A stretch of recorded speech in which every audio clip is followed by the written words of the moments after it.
Seja bem-vindo ao canal Histórias de Terror. Já passamos de 1000 inscritos e convidamos a você que não se inscreveu, se inscreva para alcançarmos nossa meta de 5000 inscritos.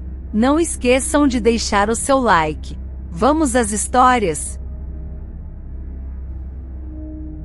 Eu sempre fui uma criança extremamente pequena e doente. Eu parecia jovem para minha idade. Minha família e eu morávamos fora da cidade, a cerca de 13 quilômetros de distância. Nossa pequena comunidade ficava próxima a uma rodovia. O ônibus escolar me deixava a 2 quarteirões de casa todos os dias.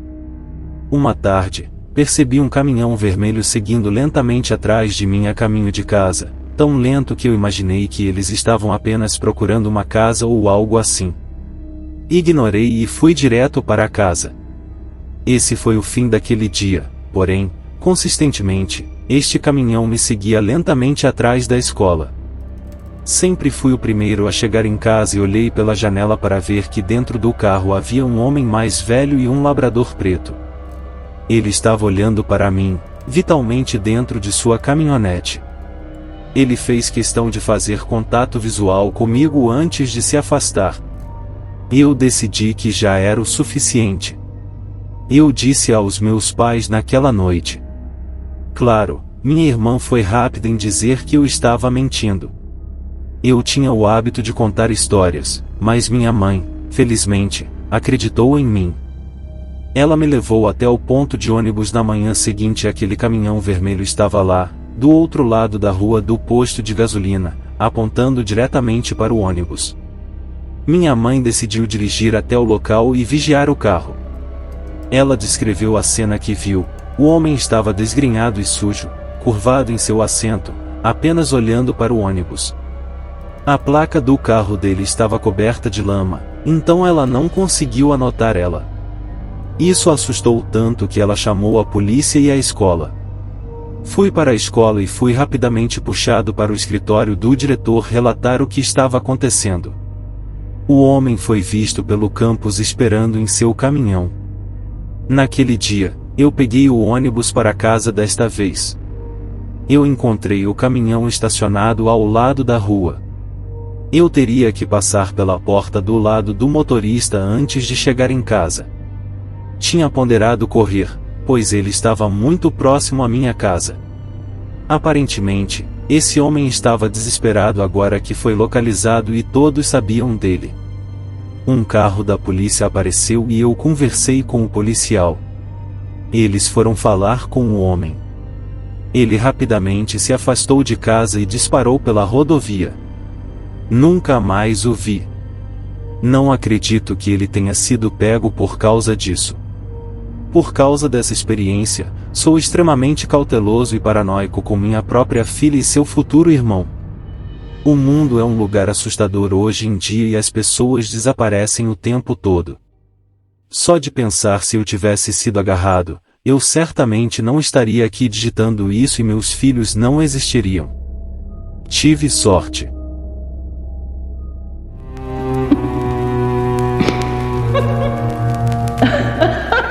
Sinceramente, nunca pensei que isso iria acontecer comigo. Ontem à noite eu estava fazendo compras sozinha. Eu sou uma mulher de 35 anos e quase nunca vou às compras sozinha, principalmente à noite. Normalmente tenho meus filhos ou meu marido comigo. Estou andando sem rumo, meio que passando por toda a loja. Não tenho certeza do que vou comprar quando eu vejo esse jovem provavelmente com 20 e poucos anos, magro e de óculos. Não pensei em nada e fui a um ponto diferente da loja e o vejo novamente. Ele está no mesmo corredor. Olhei para ele e percebi que ele estava sem carrinho, sem nada. Fui para outro corredor, mas então eu o vejo pela terceira vez em uma área diferente, fazendo a mesma coisa, mas agora parando e enviando mensagens de texto para alguém de forma intermitente. Meus sentidos começam a me alertar um pouco. Isso é estranho, mas ainda não estou nervosa. Ele está me seguindo por toda a loja e não tem nada para comprar, nada na mão, nenhum carrinho e nada. Então eu começo a zigue-zaguear pela loja. Encontro um casaco que quero experimentar neste momento. Eu estava muito cautelosa, mas também pensando que podia ser ridícula e paranoica. Depois entrei no vestiário por cerca de 15 minutos, esperando que ele não estivesse mais fora quando eu saísse. Ele saiu e eu não o vi por mais 20 minutos. Fiquei aliviada. Acho que eu estava definitivamente sendo paranoica e ele provavelmente foi embora. Vou ao caixa depois de quase 1h30 de compras com o carrinho cheio de coisas. Eu era a única na fila. Eu sou chamada para o caixa e enquanto eu me viro, este mesmo homem está imediatamente atrás de mim no caixa. Ele veio do nada. Ele tinha um único item, uma pequena decoração barata. Eu estava em pânico. O caixa percebeu que eu estava esquisita. Eu quase não disse nada, mas eu disse a ela que acho que esse homem está me seguindo. Ela foi extremamente empática e não pareceu muito surpresa. Vou pedir a alguém para acompanhá-lo até seu carro, ela disse. Depois fiquei muito agradecida por sua gentileza.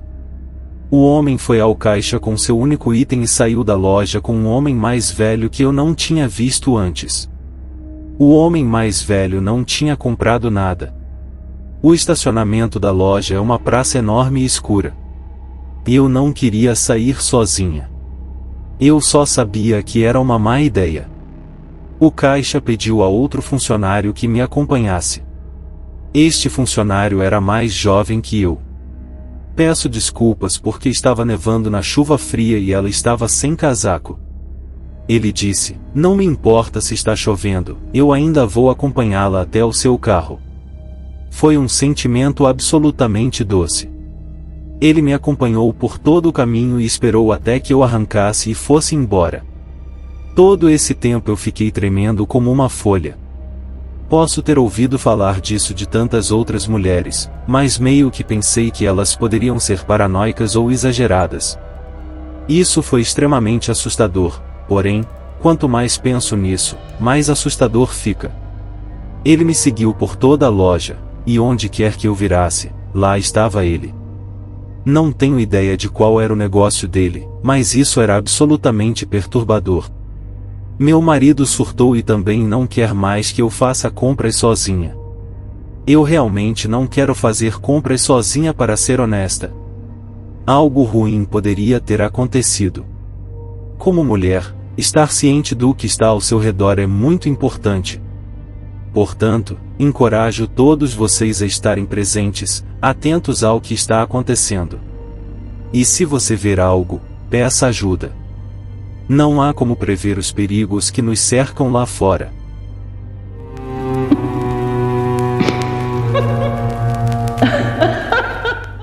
Há cerca de 2 anos, mudei-me para um novo apartamento. As paredes eram muito finas e por causa das leis de segurança contra incêndio em minha cidade, meu quarto tinha uma janela, que dava para a sala. A janela vai ser importante para mais tarde. O apartamento tinha 3 quartos, um para mim, um para o inquilino principal e um extra, que na época era alugado por um cara bem simpático. Bem, o cara amigável teve problemas com seu visto de trabalho e teve que voltar para o Canadá no último minuto. Procuramos por cerca de 2 semanas outro colega de quarto. Nossa opção mais rápida e fácil foi ir no Craigslist. Devido ao meu horário de trabalho, não participei do processo seletivo. Quando o novo colega de quarto se mudou um pouco mais tarde, ele parecia um pouco estranho, mas amigável. Ele era um cara muito alto e grande, mas muito quieto, e não alguém com quem eu queria encontrar no meu caminho. Cerca de 2 semanas após sua mudança, o inquilino principal partiu para o Havaí, deixando ele e eu sozinhos na casa durante o mês. Nos primeiros dias, as coisas são normais. De repente, cerca de 4 dias depois da viagem, fui acordada por volta das 8 horas com uma batida frenética na minha porta. O colega de quarto, que chamarei de Kyle, batia nela. Ele me olha bem nos olhos e diz: "Você quer me contar o que aconteceu ontem à noite?" Isso me deixou chocada e confusa, porque voltei do trabalho por volta das 21 horas, tomei banho e imediatamente fui para a cama e expliquei isso a ele. e ele me disse que me ouviu gritando e discutindo com alguém no meu quarto. Então ele me viu no beco lateral pela janela, discutindo com Nosso Senhorio, que eu nem conhecia até então, que ele ouviu pessoas entrando e saindo de nossa casa a noite toda. Eu digo a ele, de jeito nenhum, nada disso aconteceu. Depois de me encarar por mais um tempo, ele saiu e não voltou a falar. Na manhã seguinte, eu acordo para a mesma coisa desta vez. Ele diz que me viu discutindo com meu namorado, mas eu estava solteira na época.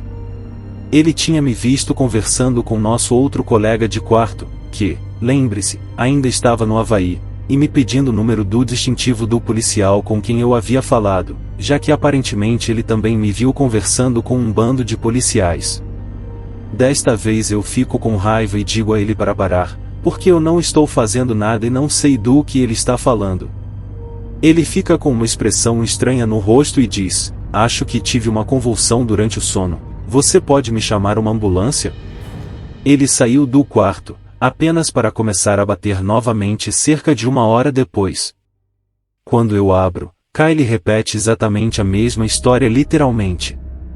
Isso acontece mais uma vez antes de eu dizer a ele para me deixar em paz. Finalmente saí para o trabalho. Eu vou trabalhar normalmente, mas estou relutante em voltar naquela noite, porém estou cansada demais para mudar para outro local, o que se provou um grande erro.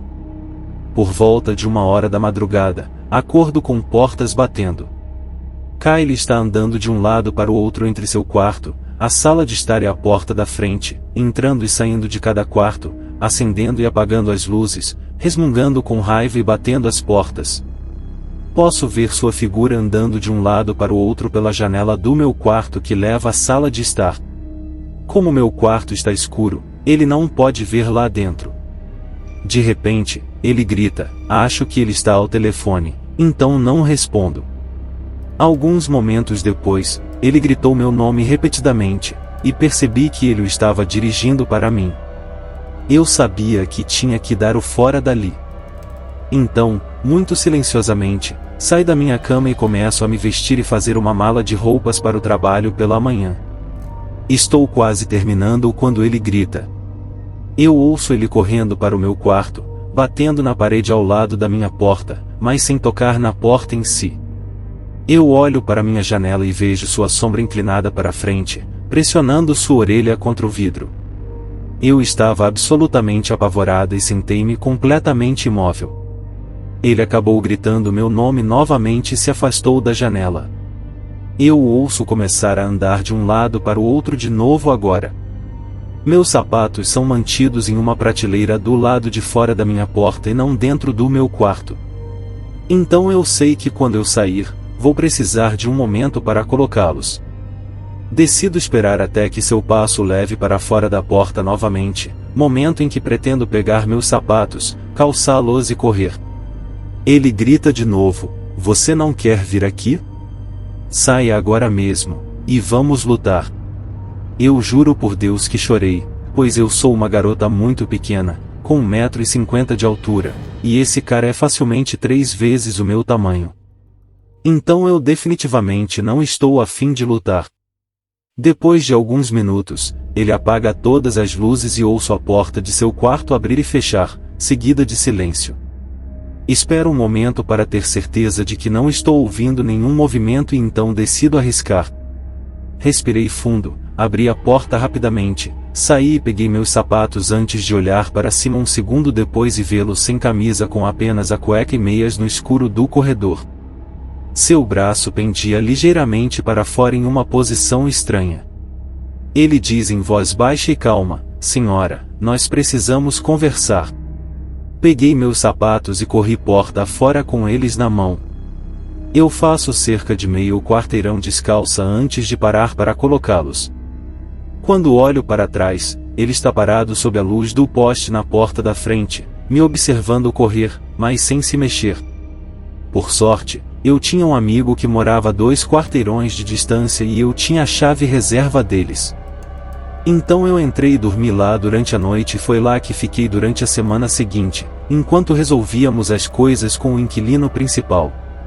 Kyle concordou em se mudar dentro de uma semana.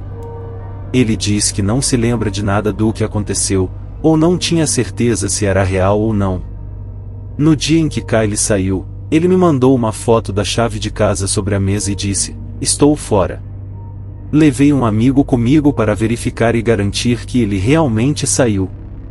Quando chegamos lá, descobrimos que ele não apenas havia deixado uma tonelada de comida e móveis, mas também arrancou todos os alarmes de incêndio do teto. Ele havia desparafusado e removido o ferrolho da porta da frente e os deixado perfeitamente alinhados na mesa da frente. Percebemos então que minha porta da frente só pode ser trancada com uma chave do lado de fora e estava trancada quando chegamos, o que significa que Kyle ainda tinha a chave. Chamamos o chaveiro imediatamente. Mesmo depois de trocar as fechaduras, como ainda temos medo de ficar lá sozinhos depois, nunca dormimos à noite sem barricar as portas com chaves e outros móveis. Ainda temo pela segurança dele. Ele era obviamente psicologicamente instável, mas também me pergunto, o que poderia ter acontecido se eu não tivesse tido a sorte que tive?